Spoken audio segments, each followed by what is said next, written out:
Fed meeting week. It's very exciting. What do we expect? There's not much suspense about what they're going to do with rates on Wednesday. Usually, if the markets are getting ahead of the Fed, they'll send you signals saying, not so much.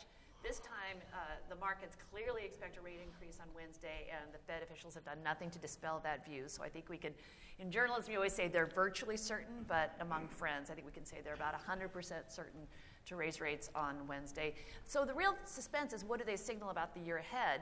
And I think you can tell from recent interviews and from recent comments that they're pretty much in wait-and-see mode. The markets are very excited about the prospect of fiscal stimulus, and you see bond yields rising and stock prices rising.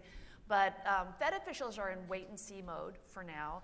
I don't think you're going to see much change in the dot plot, our shorthand among friends, for the projections that they'll put out on what they expect to happen with the Fed funds rate in the coming year. If you remember, in September, they projected, I think the median projection was for 2 quarter-point rate increases next year.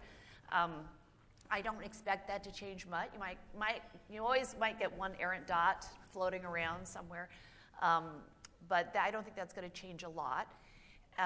And on the economic projections, I think you could see a little bit of a brighter picture, in part more because of recent data than because of the election.